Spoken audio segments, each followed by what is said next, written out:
Hey everybody, Len with you here today, this afternoon, bright sunny day.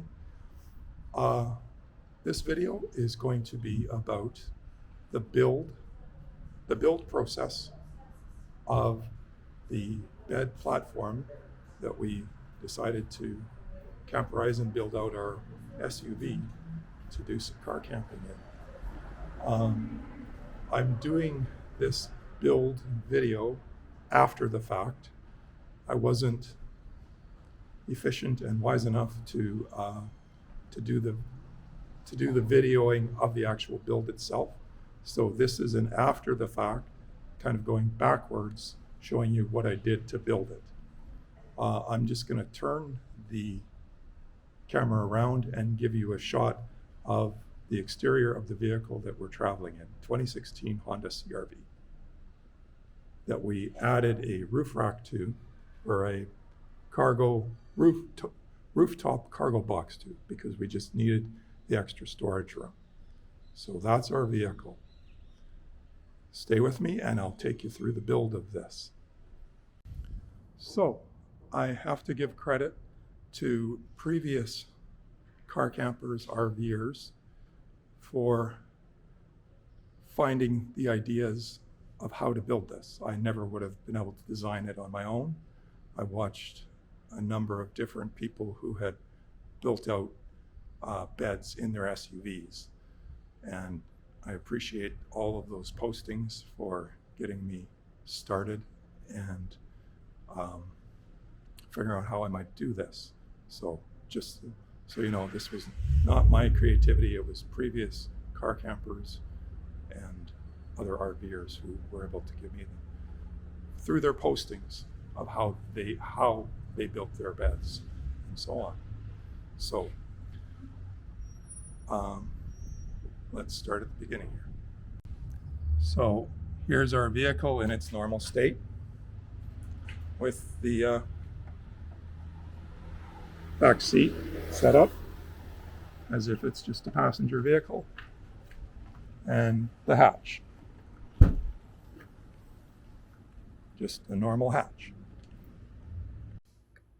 Okay, so next step, the car is currently set up just as a passenger vehicle. We didn't want to have to take out the back seat. We wanted to leave it in case we ever needed it for use with passengers and so on. So we wanted to make this build without having to take out the back seat. A lot of the people that did the build have taken out the back seat. So my first step is to put our back seat down. Yes.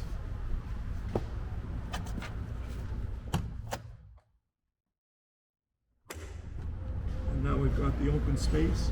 You can see from the hatch of our big open area.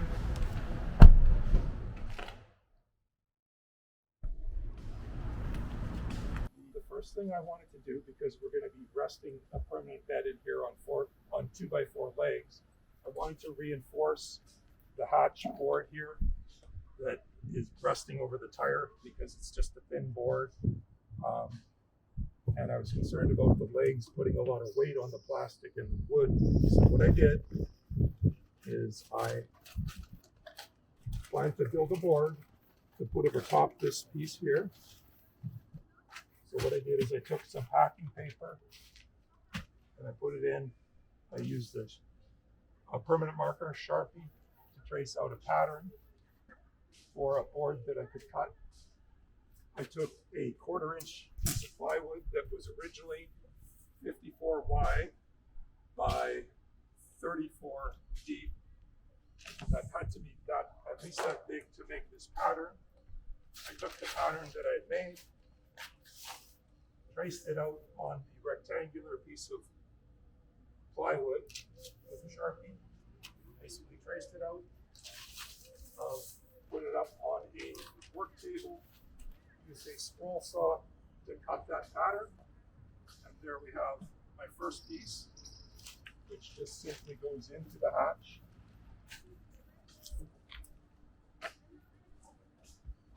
Like that.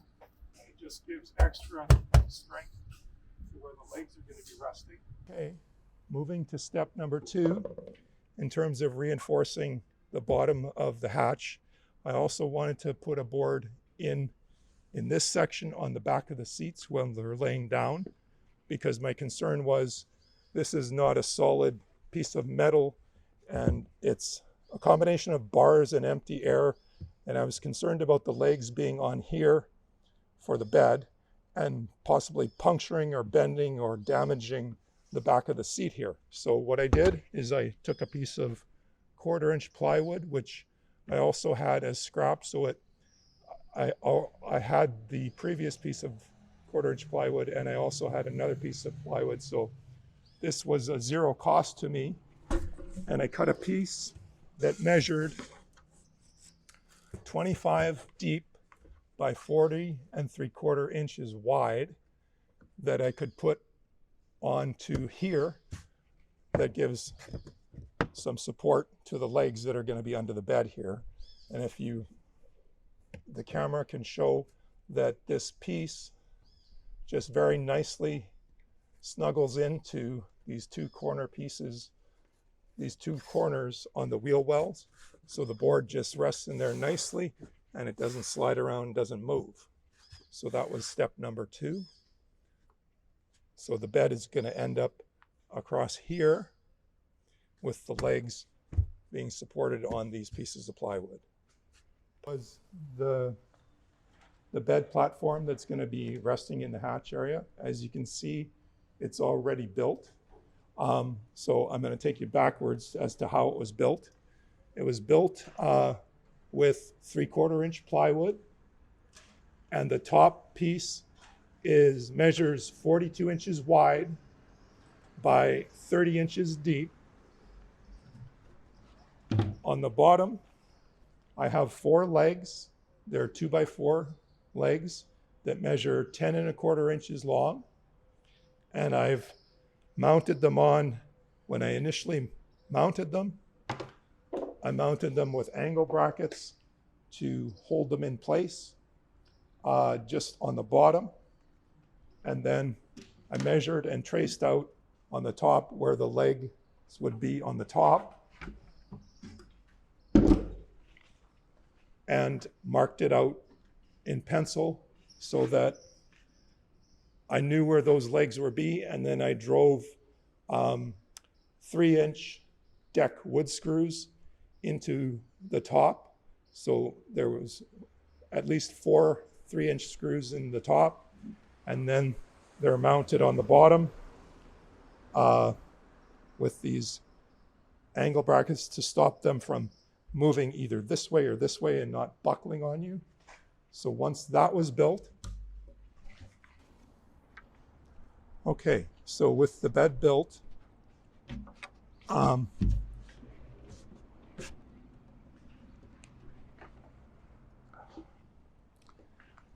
I just have to wiggle it into place, add an angle,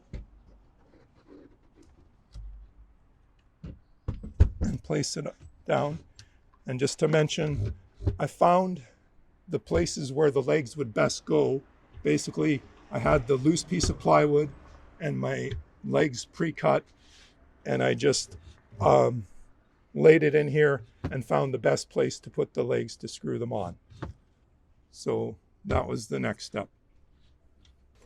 I should mention that previous to cutting all the boards to their specific sizes, I did all my preliminary measurements to see what my general rectangular space in here was. So I worked backwards from there. I knew how big all the pieces combined could be. And I specifically, we wanted to be able to not have to move the seats completely forward to get, because we still need to, when at night when we set up, we want to be able to put things into the front seat. So I didn't want to have the seats so far forward that they were no good for storage.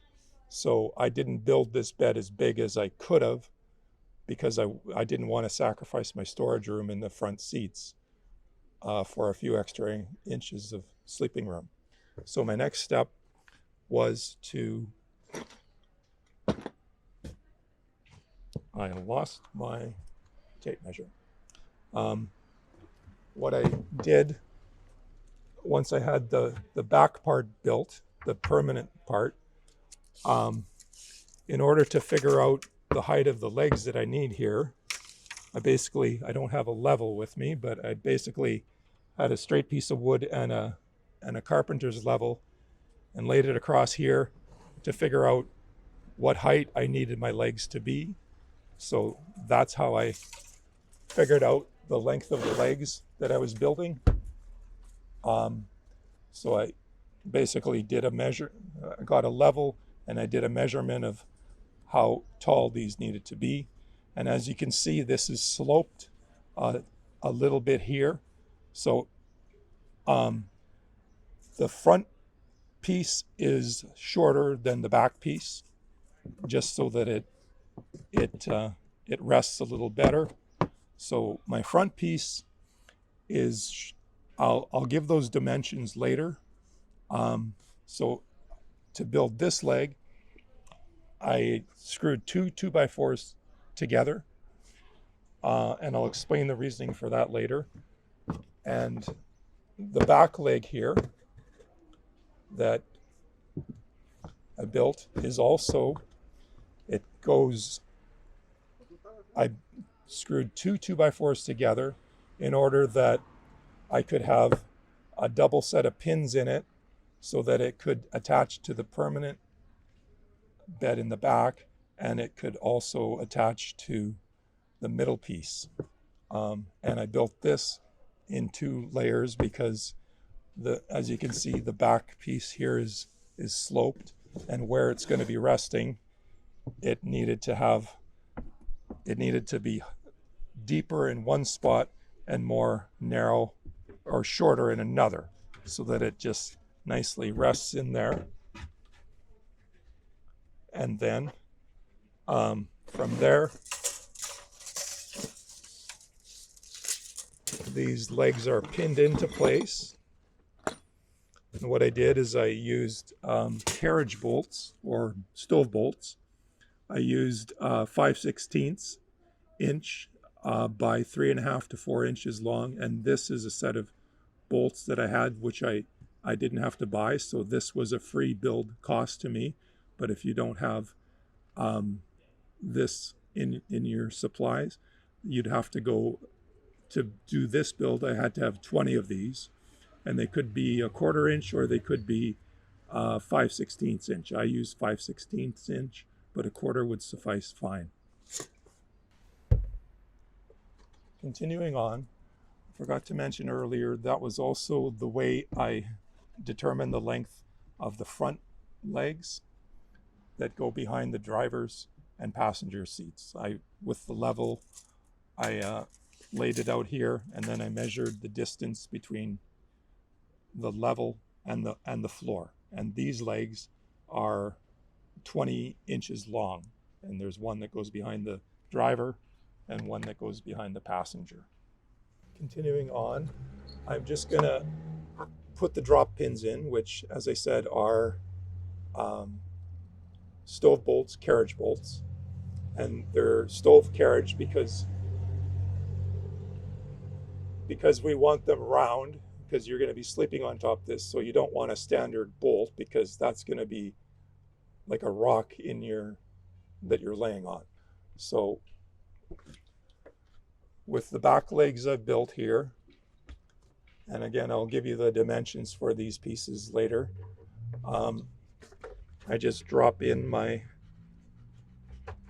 pins to hold it in place.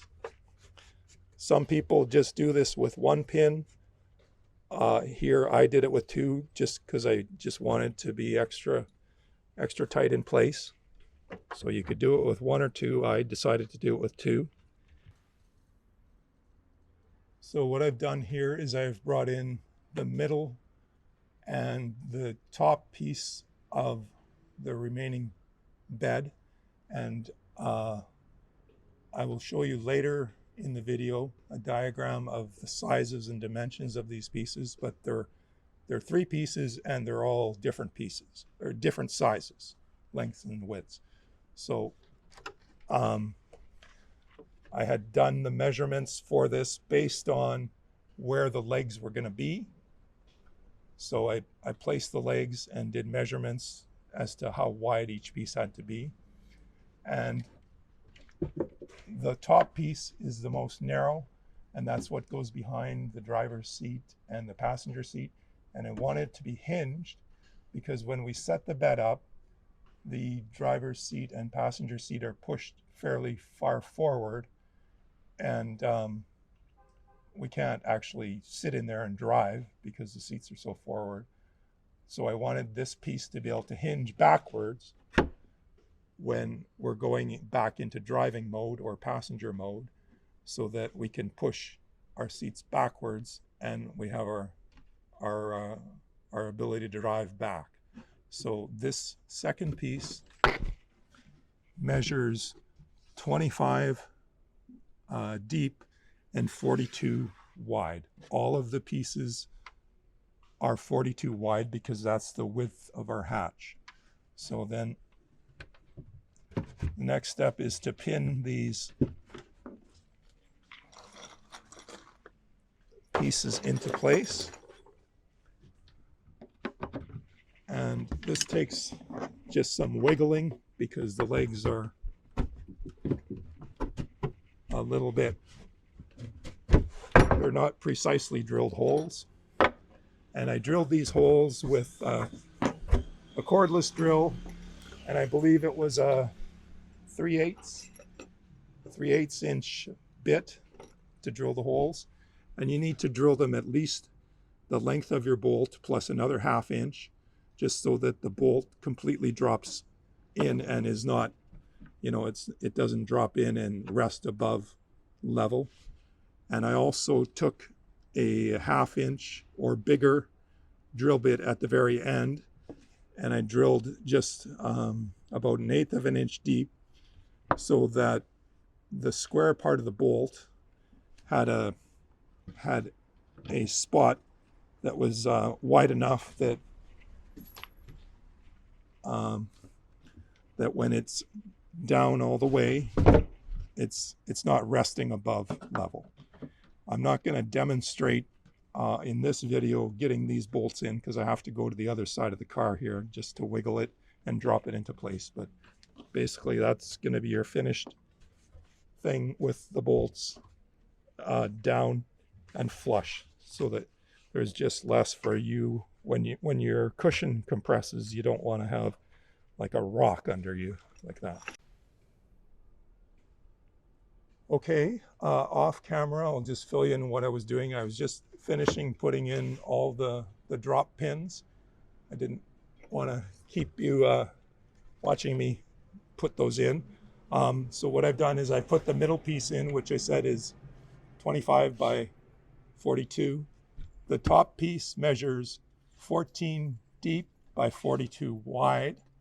And there's, as you can see, there's a piano hinge on here. It's a 28-inch piano hinge. And that took 28 number 6 Robertson 5/8 inch screws, wood screws to install that.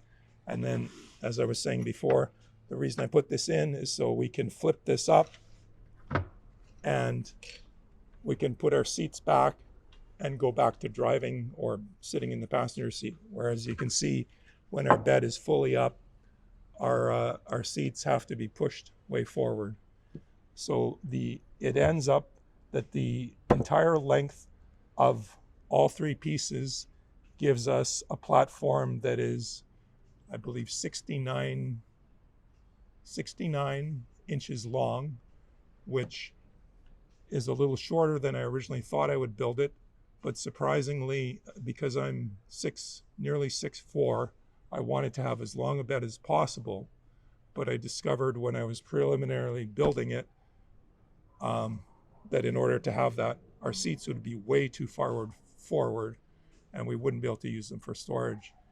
But that being said, I discovered that even with this 69 inches and me being, I guess, 70, nearly 76 inches tall,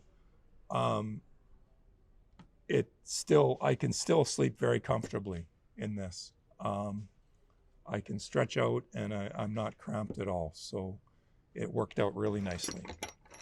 And then the last step is just putting in these 20-inch legs that go behind the driver's seat. They just rest on the floor, and you flip it up and line up your holes. This is a little harder than it would be normally because I'd be probably doing this from the filming side where Roxanne is filming, but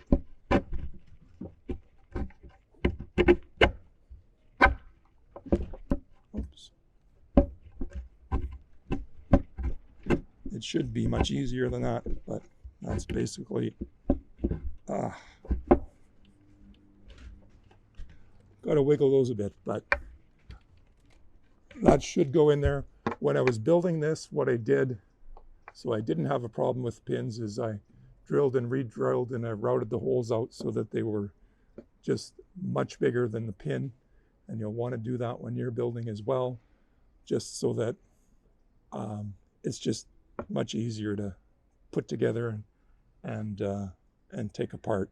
It's just much quicker. Okay, I'm just finishing with one little extra thing that we did, which was actually Roxanne's good idea.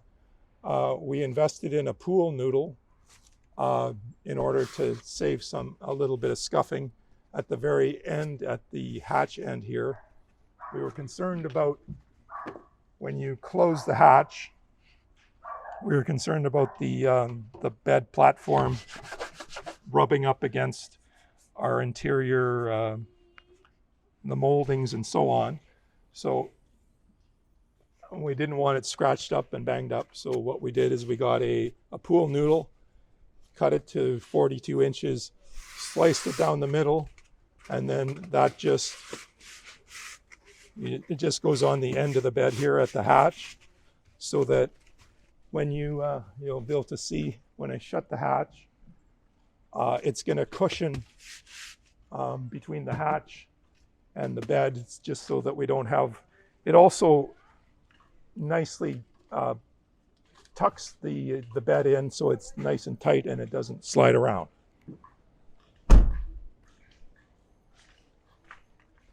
So as you can see, it just protects the inside of the car a little bit, and the bed is in here nice and solid, and that's the basics of how the bed was built. Okay, just to wrap up, I'm gonna go over the build again just briefly. So basically what I started with was a measurement of the square rectangular area that I had to build in, and I worked backwards from there. I started with the build of the main platform area, and then figured out the height of the legs and the positioning of the legs and all that, and the size of the boards. If you don't have access to cut your own boards, you could have Home Depot or a similar lumber yard cut the boards for you. In terms of cutting, and even if they do charge you, it's just a few dollars to cut them to your needed measurements. And in terms of cutting the 2x4s, you can do that very simply with a handsaw. You don't need a power saw to do that. Okay, to continue on from the barking, you'll need a drill, cordless drill or corded drill to drill your pinholes. And like I said, a handsaw will suffice for cutting your 2x4s. Tape measure, level, and if you decide to do it yourself, make sure you check your own measurements. These are the measurements that just specifically fit our vehicle. So if you're doing a different vehicle, do your own measurements and measure twice, measure 3 times before cutting. So these are the measurements that I'm giving you are the measurements for a 2016 Honda CR-V. So if you happen to have a 2016 CR-V, these measurements should work for you. But if you're a different model year or a different brand of vehicle, I would highly suggest you do your own measurements to find out the length of the width, the height of the legs and all that. And I didn't come up with these measurements like instantly. It was a lot of trial and error. I was laying the boards in here trying to figure out. So start with the measurements. Some basic tools will get you through this.